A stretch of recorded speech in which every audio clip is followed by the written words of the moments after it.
Well, tonight you're going to need a Bible. Keep it handy. There are a couple of scriptures I'm going to put on the screen. Most of the scriptures I'm going to ask you to look up in your copy of God's Word tonight. So we're going to do a little bit of Bible drill, a little bit of flipping around. Most Wednesday nights when we've talked about David, we've tried to plant or root in one specific text. We're going to do a lot of jumping around tonight. We're talking about David and his legacy. We've started with David growing up in Jesse's house, taking care of the sheep. We've come all the way through David's life. Last week we talked about his death, and tonight we take a retrospective look back and we talk about the legacy that David left behind. I thought it might be helpful to begin with a definition. What is legacy? This is a definition from Merriam-Webster. Legacy is something transmitted by or received from an ancestor or predecessor or from the past. And typically when we talk about legacy, we're thinking about money that is passed down, property of some kind that is passed down, or reputation of some kind that is passed down. And when we talk about David and his legacy, there was money and property that was passed down, but we're really talking about the question of reputation. When we look back on David's life, how is he remembered? And as we look back on David's life and ask the question of legacy, we're trying to learn lessons that we can apply to our lives. When we look back on our life at the end, how will people remember us? What will the reputation be that we leave behind? What will our legacy be? We talk about legacy in a number of contexts today. Sometimes we talk about presidents and politicians and the legacy that they're going to leave behind. Many times where I hear people talking about legacy is in the realm of sports with athletes. And maybe the most recent notable example of this is Tom Brady. Tom Brady spent 20 years playing football for the New England Patriots. He has untold numbers of records and awards and trophies. He won 6 Super Bowls. 5 of them was the MVP. Just an absolute remarkable career. This last season, he was a free agent, and there was a lot of question and a lot of debate about, will he go back to New England? Will he retire and walk away from football altogether? Will he sign with a different team? And everyone had an opinion, and in the end, he signed a contract with the Tampa Bay Buccaneers. And if you look closely at this picture of him signing the contract, I'm not sure where he's at. It almost looks like a hotel room kitchenette of some kind. But there he is, and he's signing this contract. He's going to play football with the Tampa Bay Buccaneers. And the conversation before his signing and after his signing is, if Tom Brady leaves New England, what will the impact be on his legacy? Will it change the way that we remember him? Will it make us think more highly of him if he goes somewhere else and is successful? Or will it make us think less of him if he goes somewhere else and he's not quite as successful? And so people who care about these things have been debating the question of legacy. Now, for you and I, for most of us, legacy does not involve multi-million-dollar football contracts and Super Bowl rings and are we going to play quarterback for this team or for that team. For most of us, legacy is not something that will endure 100, 200 years from now if the Lord does not return in that time. Most of us, our legacy will be relatively short-lived. And the question we're asking is, when we're gone, what will be remembered about us? What is the reputation? What is the stamp or the mark that we will leave behind on people's lives when we're gone? If you want advice on how to leave a good legacy, there's plenty of advice to be found. I did some Google searching this last week. One of the websites I found was called letsreachsuccess.com. Nice website, letsreachsuccess.com. And they said, here are the 10 things you need to do to leave a great legacy. And they're not talking about winning Super Bowls, they're just talking about people. They say, contribute beyond yourself, create, be a role model, raise your children well, love, give, do good, inspire, volunteer, make a family history. As a believer, as a Christian, you could look at that list and you could filter it through a faith perspective, but you could also look at that list from a secular perspective, and God wouldn't have to have anything to do with those, and there would be secular people who would say, yes, this is how you leave a good legacy. There's nothing in there specifically that would answer the question, how do we leave a legacy that we are people after God's heart? What would we have to do today in order for our kids and our grandkids and our great-grandkids to look back on our lives and to say, here's what I remember about mom, dad, grandma, grandpa, great-grandpa, great-grandma.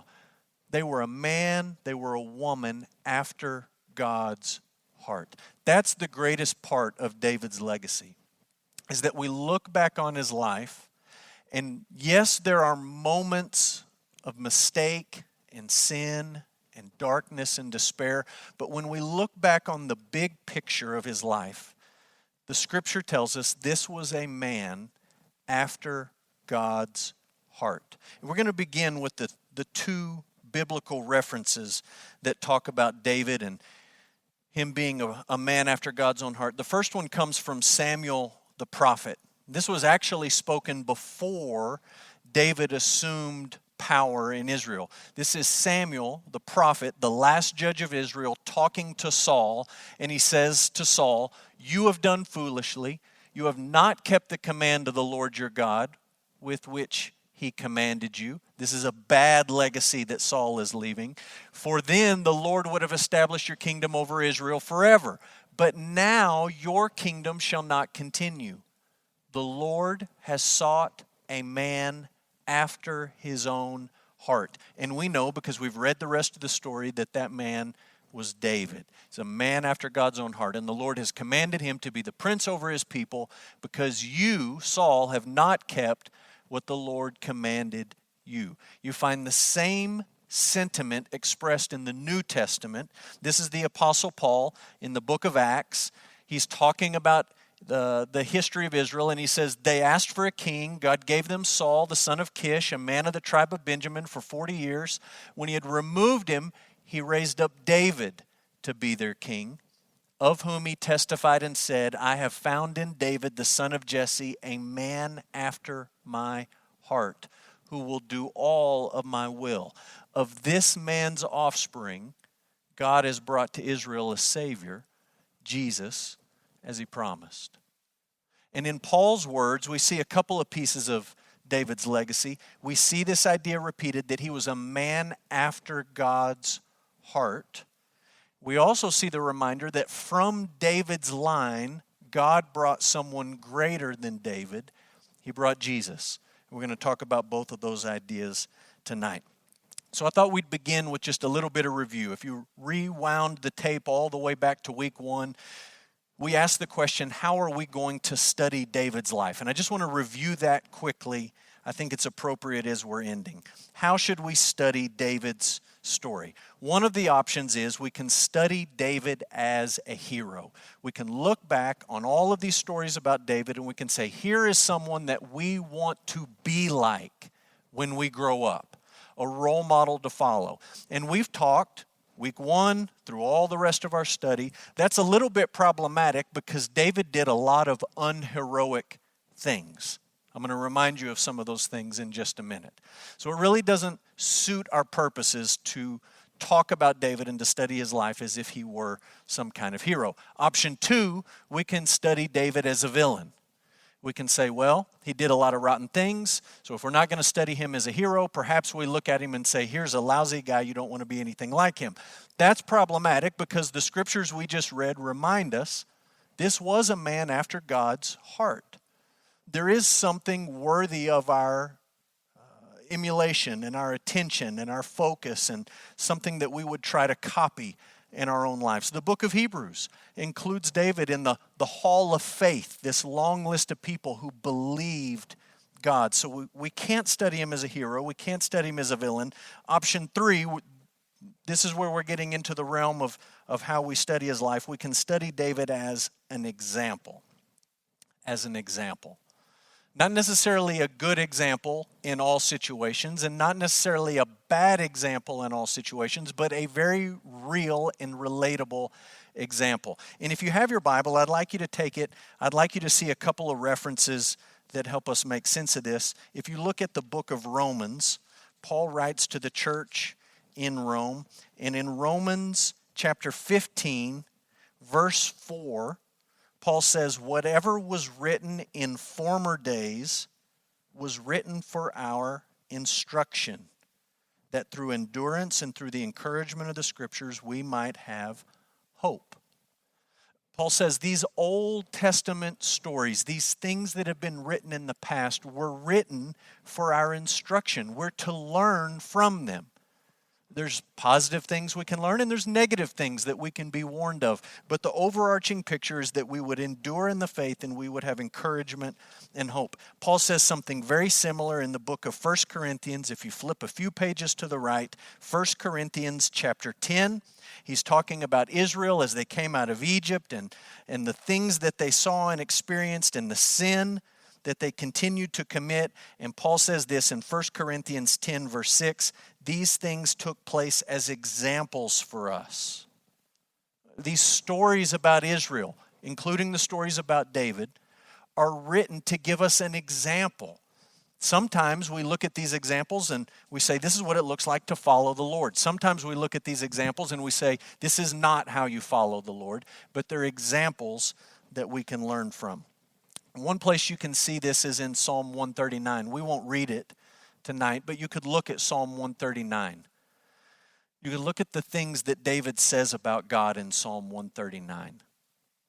You come away from Psalm 139 saying, God was part of every aspect of David's life. David knew that God knew all of his thoughts. David knew that he could not physically go anywhere where he would escape the presence of God.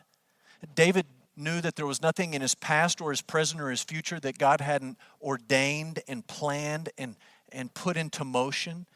He understood God is a part of every aspect of our lives. And we've talked about in this study how easy it is for us as American Christians to think God is part of my life when I'm sitting in the sanctuary or when I'm watching the live stream on Facebook. The rest of life is normal life, regular life. And we've got to break out of that mindset. And David is a biblical character who gives us an example.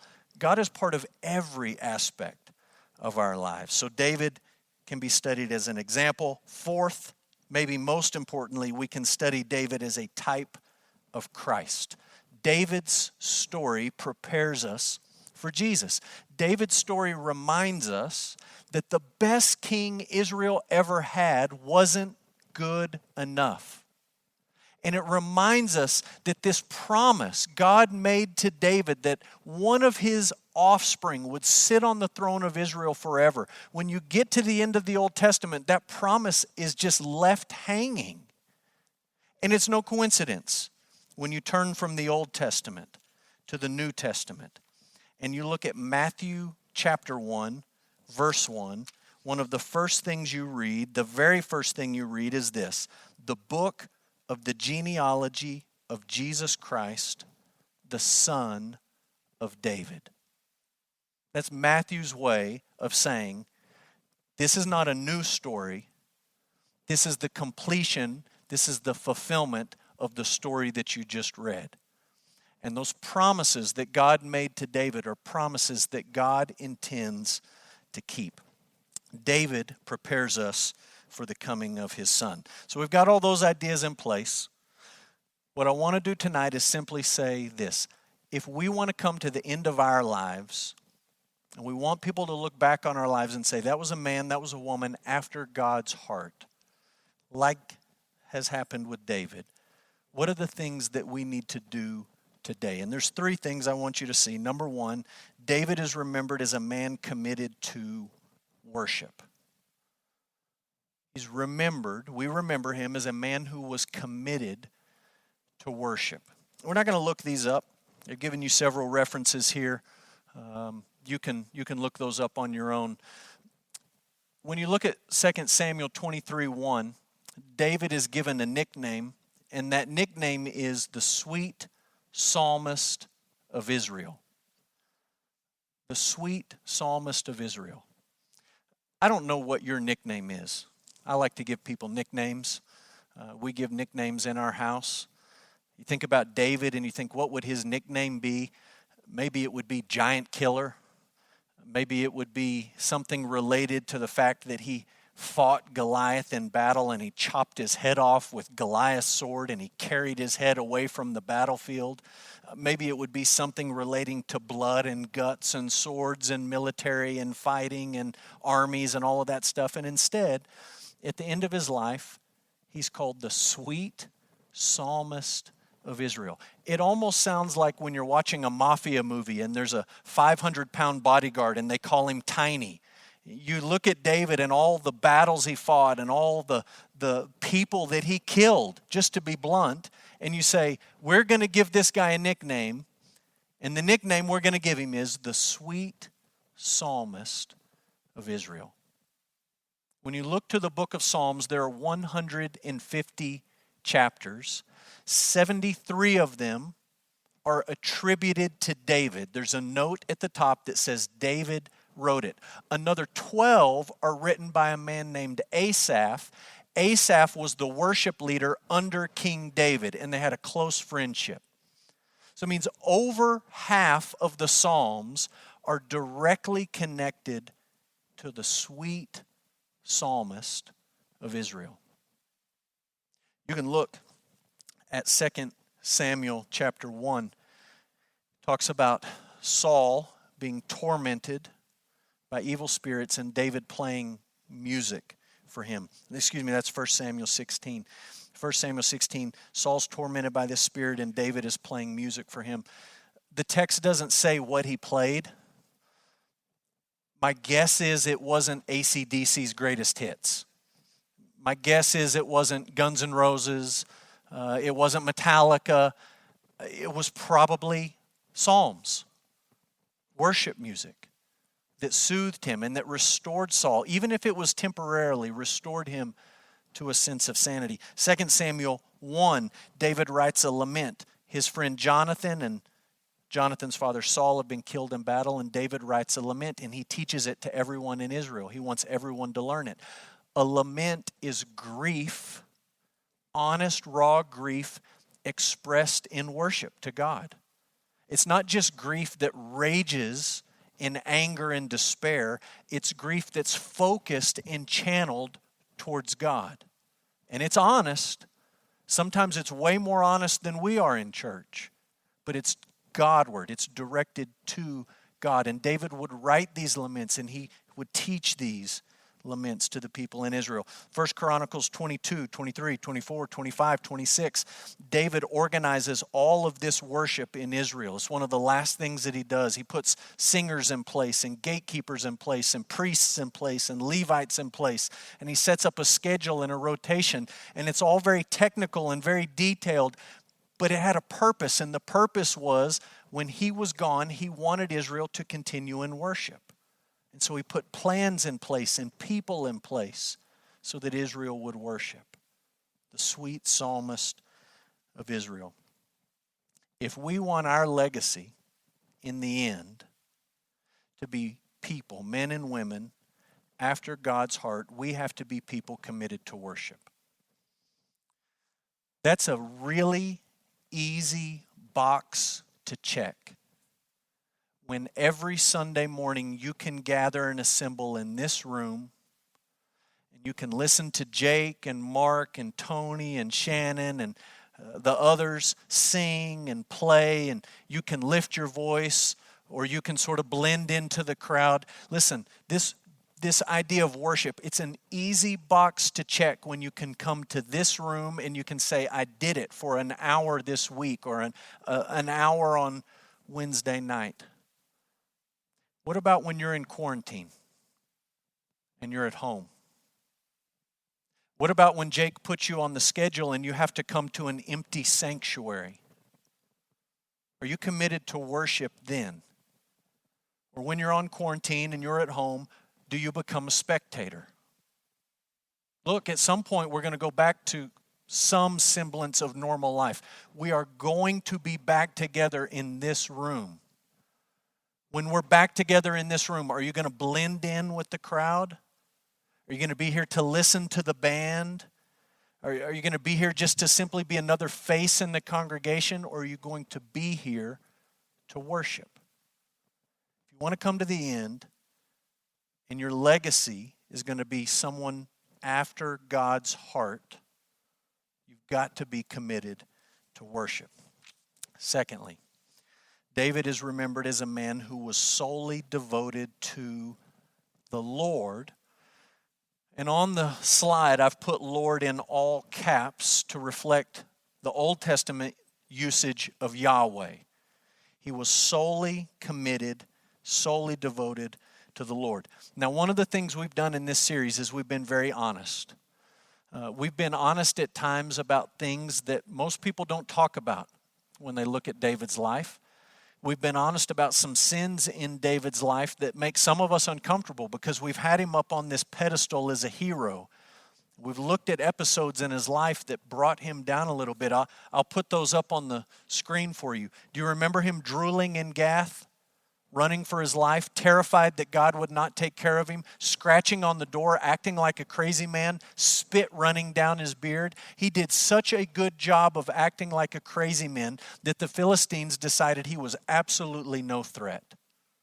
The man who killed Goliath, who had killed dozens and dozens of Philistines as a bride price for Saul's daughter, they weren't worried about him because there he was drooling on himself. The anointed King of Israel, literally making himself a fool in front of the Philistines. What about David fighting beside the Philistines? He marched out to battle, and he was on the Philistine side, and on the other side of the battle line was Israel. And God saved him from having to fight against his own people, but he marched out in that battle ready to fight alongside the Philistines. What about Bathsheba? And Uriah and Joab? What about David's many wives and the drama surrounding his children? What about what we read a few weeks ago, David and Adonijah? He never at any time displeased his son by asking him, "Why are you doing that?" He never disciplined his children. What about the census? Joab was not a godly man, and even Joab knew it was a bad idea. And David pressed on. What about Solomon's hit list? We talked about this last week. David tells Solomon as he's dying, stay true to the Lord and don't forget to kill these men. We look at that list of sins and we say, how is this a man solely devoted to the Lord? Here's my answer. The answer becomes clear as you read about the kings that followed David.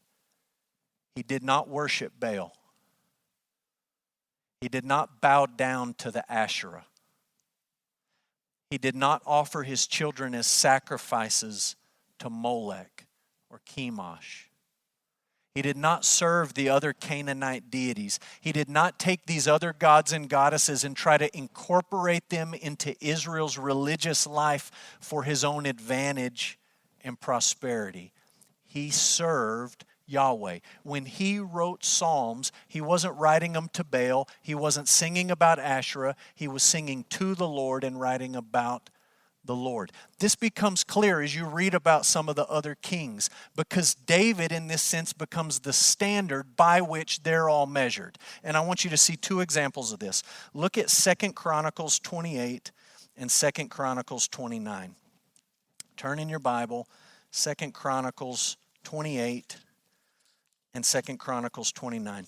In chapter 28, 2 Chronicles 28, we meet someone named Ahaz. This is what the text says about Ahaz. He was 20 years old when he began to reign. He reigned 16 years in Jerusalem. He did not do what was right in the eyes of the Lord as his father David had done.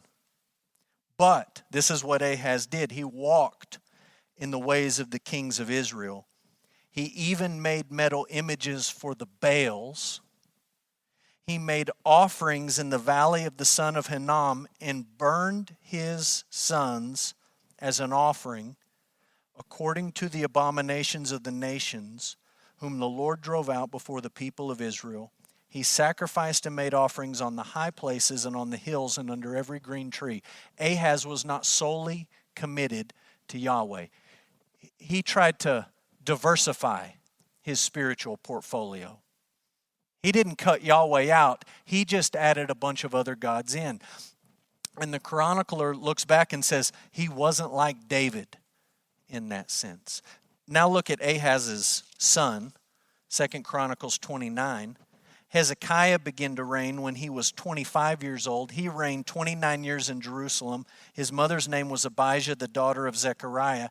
And he did what was right in the eyes of the Lord, according to all that David, his father, had done. And in verse 3, you begin to read about Hezekiah cleaning the temple. It's not talking about Windex and Lysol. It's talking about Baal and Asherah. And he got rid of all that filth, and he was committed to Yahweh. If we want our legacy in the end to be men and women after God's heart, we've got to be solely committed to the Lord. My guess is, not once in your life have you been truly tempted to worship Baal. Never have you really wrestled with whether or not you should bow down to an Asherah pole.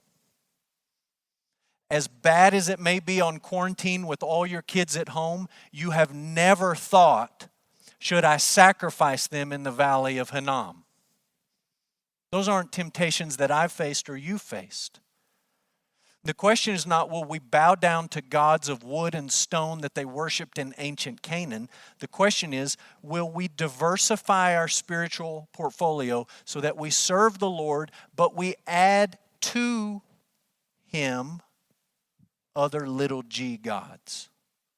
Our spouse, our job, our children, our church, money, our health, our prosperity, our country, or will we be solely committed to worshiping the Lord? Number 3, David is remembered as a man who pointed people to the Messiah. Now, he did this in a way that looks different than the way we do it, but that's because he lived before the Messiah was born, and we live after the Messiah was born. But the principle applies either way. He's remembered as a man who pointed people to the Messiah. If we want our legacy to be men and women after God's heart, this has to be something that we're committed to. Are we committed to pointing people to Jesus, the Messiah, the Christ? Let me give you a few examples, and we're going to move through these quickly. We're not going to look up a lot of verses here. We're going to move pretty quickly. How did David do this? When people look back on his life, how did it happen? Well, for one thing, the prophets believed God would send another David.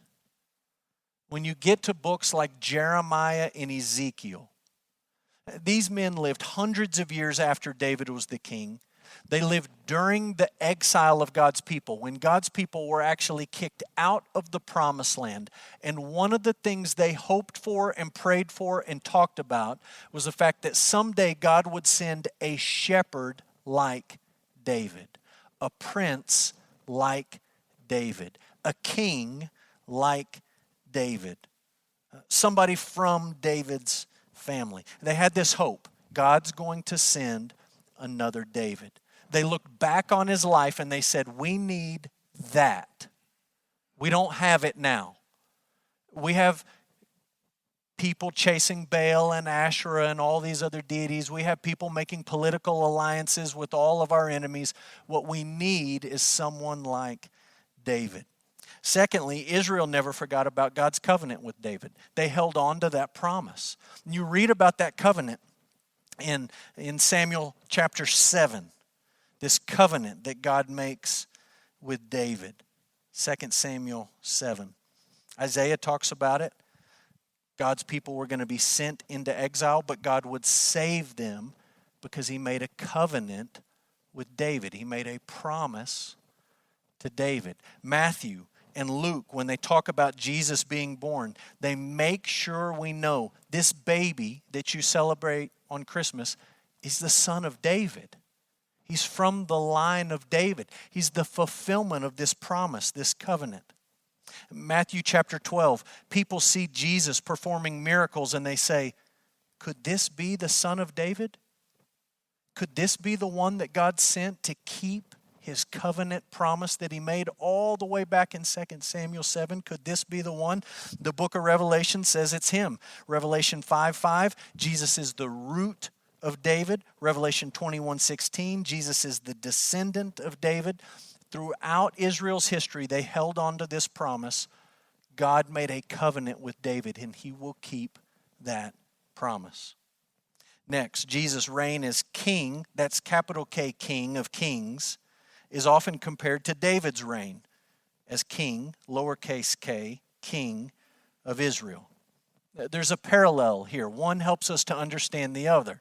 David reigning as king gives us a preview of Jesus as the King of Kings. And even as Jesus is inaugurated as the king, it looks back and says, hey, this is kind of like David. If you have a Bible, look at Matthew 21. I'll just show you one example of this. This is a passage we talked about recently, or it's a story that we talked about recently. Palm Sunday, we looked at it in the Gospel of John. Matthew tells the story in Matthew chapter 21, Palm Sunday, the triumphal entry. And look what we read in Matthew 21, verse 9. The crowds that went before Jesus and the crowds that were following Jesus were shouting, Hosanna to the Son of David.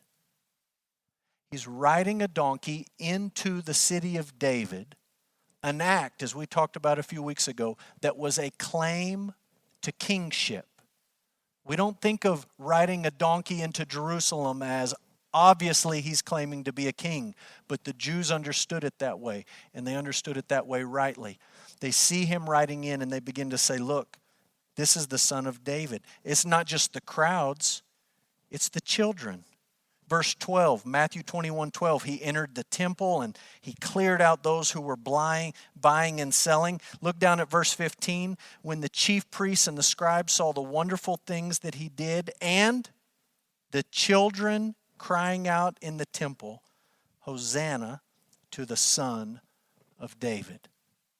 This is our King, the people were shouting out. Jesus is the King of Kings, and his reign is compared to David's reign as king of Israel. Three more quickly.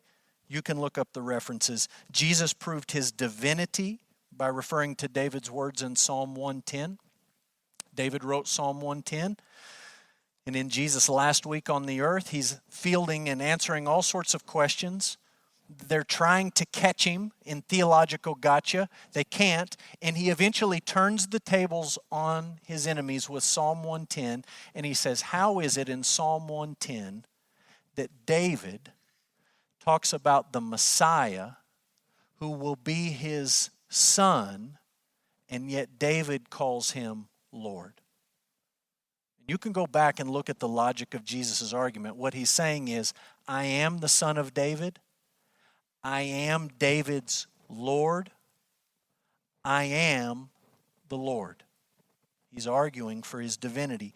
Peter jumps on this bandwagon. Peter saw the resurrection as proof that Jesus was greater than David. You can read about it in Acts chapter 2. Peter's talking to a group of Jewish people, and he says, look, we know that Jesus is the greater son of David. David died, and we buried him, and he stayed in the ground.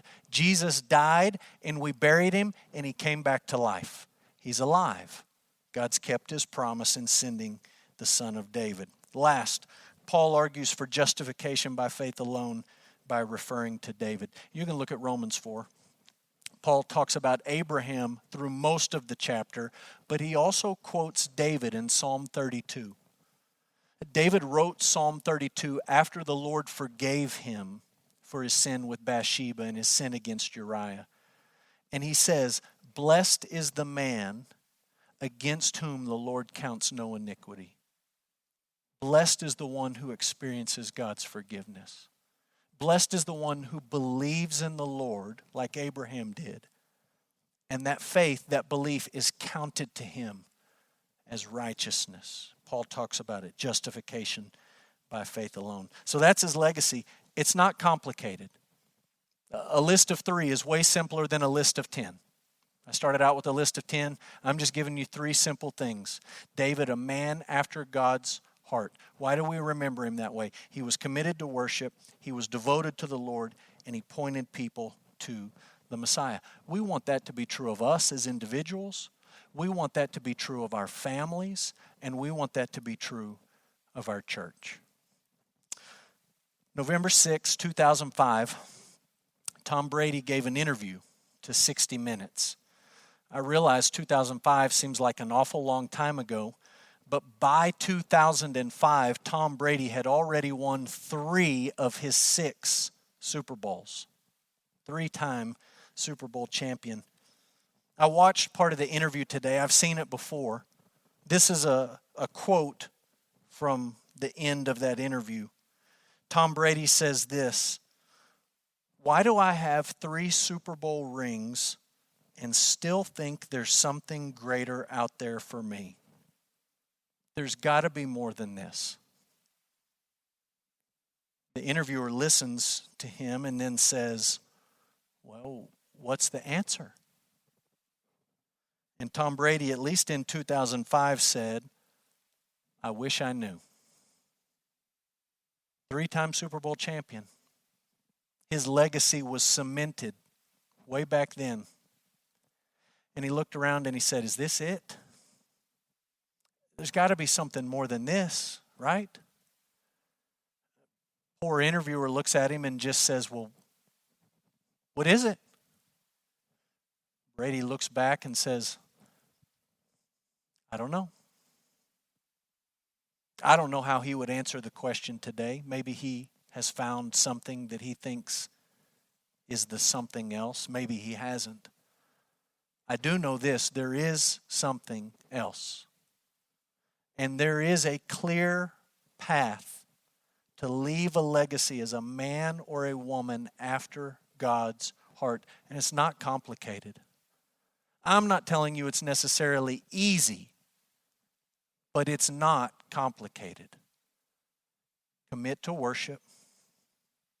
Commit to the Lord only. And be a person who points people to Jesus. You do that, and at the end, however many Super Bowl rings you have, however many of the 10 things from letsreachsuccess.com you can check off, however many worldly accolades you accumulate, if you do those things, commit to worship, commit to the Lord only, and point people to Jesus, folks will look back and they'll say, that was somebody, a person, a man, a woman, after God's heart.